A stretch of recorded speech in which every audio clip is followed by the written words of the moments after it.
Dimanche 23 février 2025, chers téléspectateurs, bonsoir et bienvenue dans ce journal version française de Vive. Dans les actualités de ce jour, être un leader, ce n'est pas seulement avoir une vision, c'est savoir la transformer en action. C'est en ces termes que le président Andry Rajoelina s'est exprimé hier à Casablanca, Maroc, dans son allocution dans le cadre de la cérémonie de remise des prix African Leadership Magazine Persons of the Year Award 2024. Il a été prouvé que le trophée de leader politique africain décerné au président malagasy est bien mérité. Tous ceux qui ont pris la parole sont unanimes sur le fait que le président malagasy est un leader visionnaire, audacieux et innovant, et ce leadership exemplaire a porté ses fruits au vu du changement palpable à Madagascar ces dernières années, et c'est devenu un modèle pour tout le continent africain. Dans la foulée, le président Andry Rajoelina a révélé le projet pour la construction du palais de futur et de l'innovation. Plus de détails avec Mervoulat Sferen et Andoura Zanjabé. Man referred as champion of industrialization, champion of nutrition, and Supra BRICS Papeka in the IA 2003. Standing ovation, warm round of applause, His Excellency Andry Rajoelina, the President of Madagascar.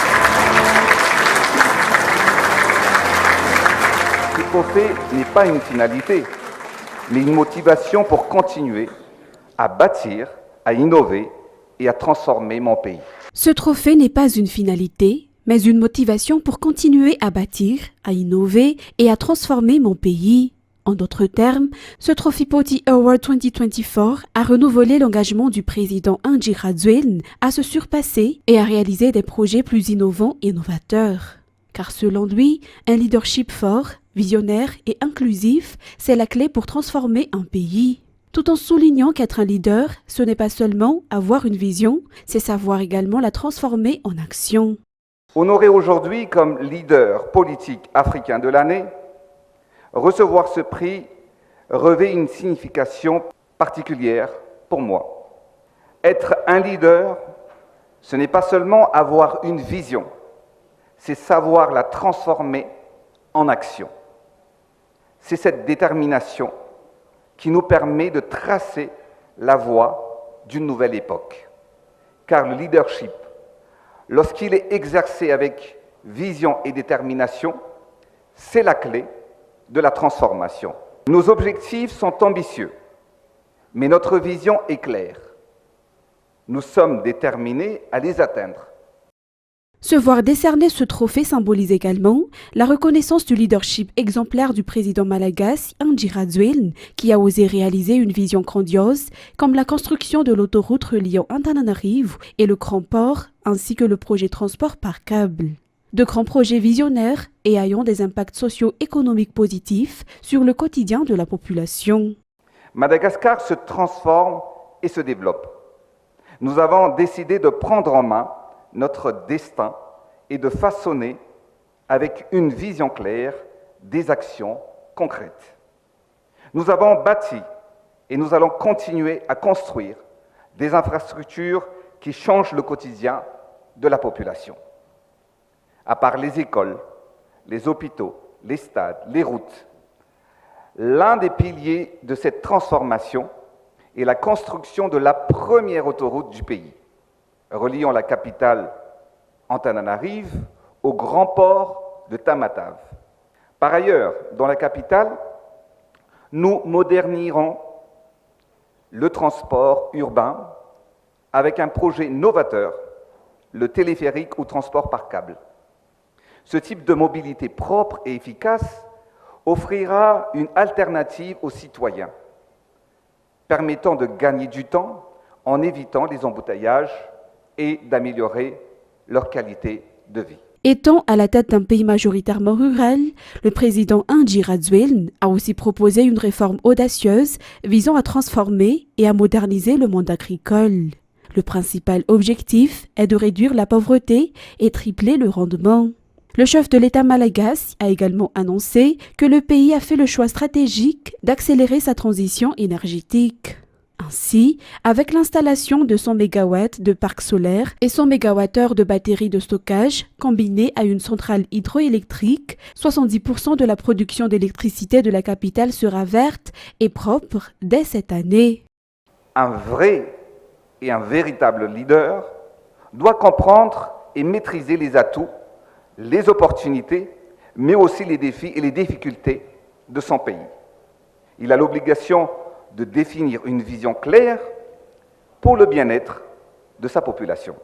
C'est avec cette profonde conviction qu'à Madagascar, nous avons initié des réformes audacieuses et inclusives pour transformer et moderniser notre pays.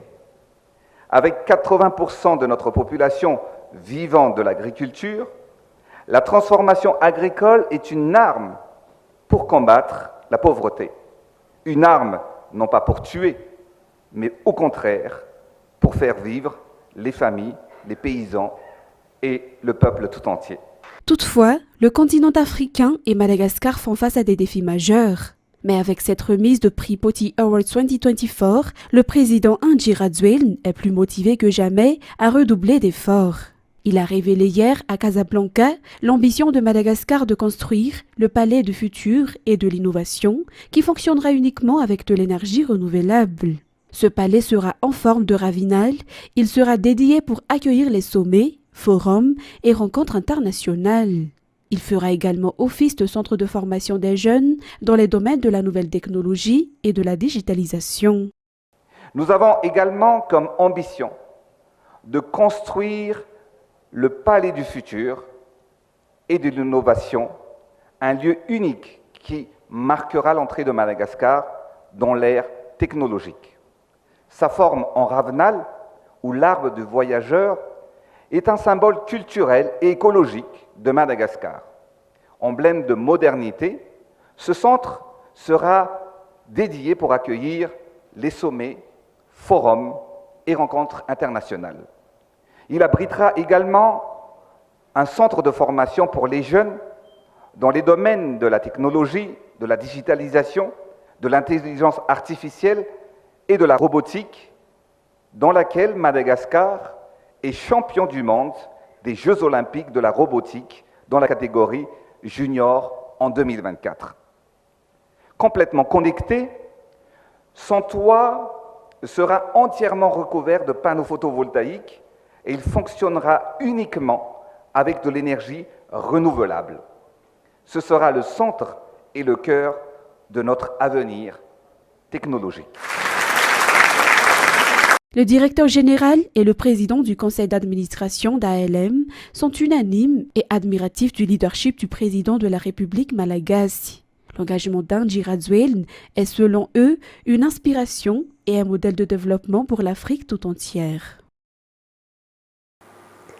Page fait divers pour continuer les informations. 3 personnes ont perdu la vie à la suite d'un glissement de terrain près de leur habitation hier dans la nuit à Nuspachana Ilanvat. Les 2 autres personnes qui vivent avec eux ont été secourues indemnes. Ce terrain est sujet au glissement de terrain depuis longtemps et les habitants se sont plaints à plusieurs reprises auprès des autorités selon les informations. Reportage signé Felana Rakutor Soul sur les images de Adza Anjianyumi.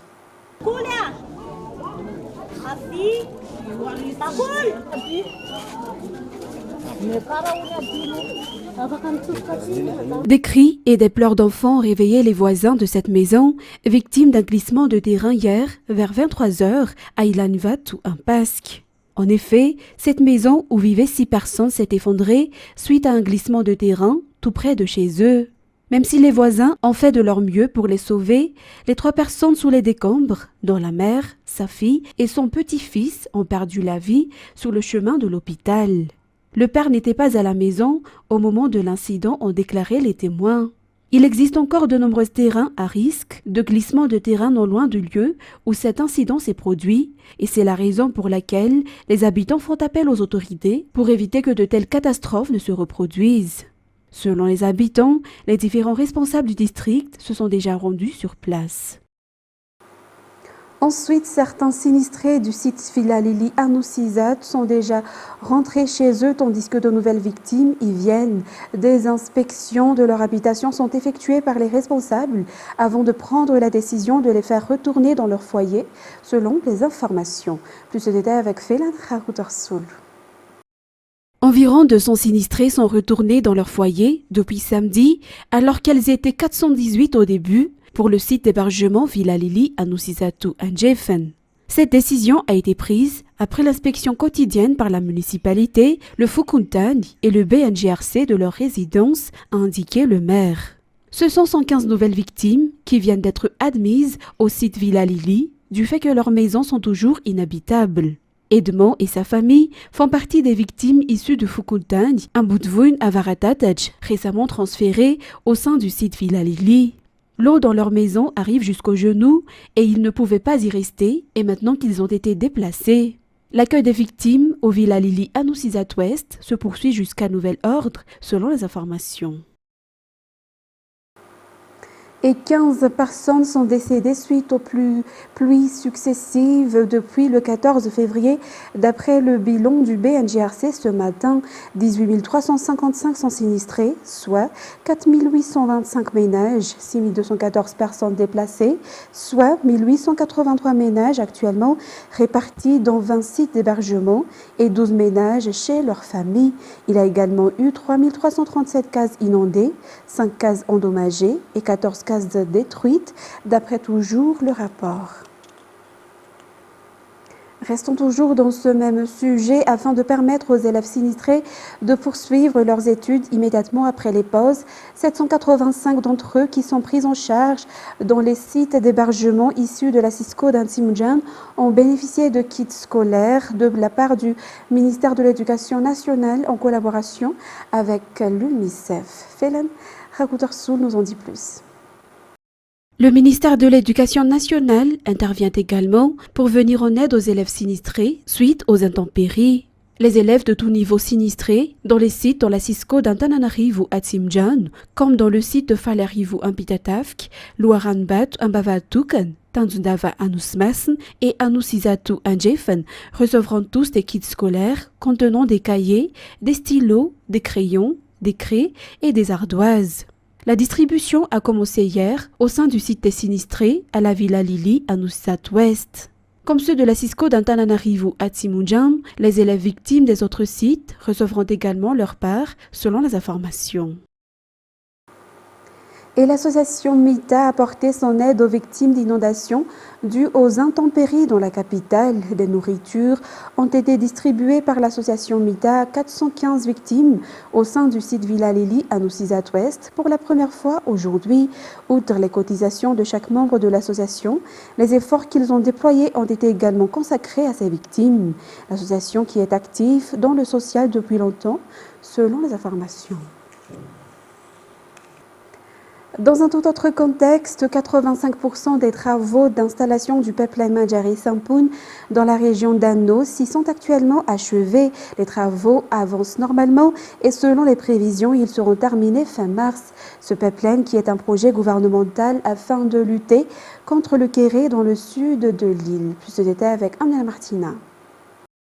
Environ 40 000 personnes, issues de 8 000 ménages dans la commune d'Amboissar Atim, Sampun, Marwalput et Marwalment bénéficieront d'eau grâce à ce pipeline Mandjari-Sampun. Il s'agit d'un projet gouvernemental réalisé par le ministère de l'Eau, de l'Assainissement et de l'Hygiène qui se concentre principalement sur la résolution du problème de l'approvisionnement en eau dans le sud de l'île. Ce problème qui est l'une des principales causes du kéré selon les habitants. Les travaux d'installation de ce pipeline de Mandjari-Sampun avancent normalement d'après les constats lors de la visite de chantier effectuée par les autorités locales. 85% des travaux sont achevés jusqu'à présent et la totalité devrait être achevée d'ici fin mars selon les informations. Par conséquent, des mesures d'exploitation et de gestion de l'eau doivent être établies localement, non seulement pour l'eau potable, mais aussi pour l'agriculture et l'élevage. Lors du suivi de l'avancement des travaux locaux, un atelier suivi d'un débat a eu lieu avec des techniciens de la Banque mondiale, du ministère de l'Eau, du ministère de la Décentralisation des techniciens du ministère des Finances et des représentants de la société Jirama et ceux de la région d'Anos.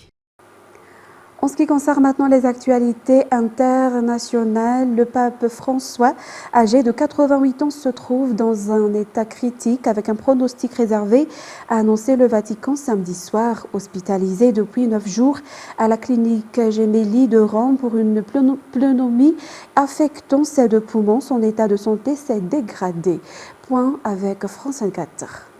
Le pape François entame sa 2e semaine d'hospitalisation dans un état critique. C'est le terme utilisé par le Vatican dans un communiqué qui confirme que le pronostic est réservé, que le pape n'est pas hors de danger et que ce matin, François a présenté une crise respiratoire asthmatique prolongée, une crise qui a nécessité l'application d'oxygène à haut débit. Le communiqué indique également que les analyses de sang ont révélé des troubles hématologiques associés à une anémie. Cela a nécessité une transfusion sanguine. On voit bien que l'état de santé de François s'est dégradé en ce 9e jour à l'hôpital Gemelli ici à Rome. Le Vatican indique que François, je cite, souffre davantage par rapport à la journée d'hier vendredi.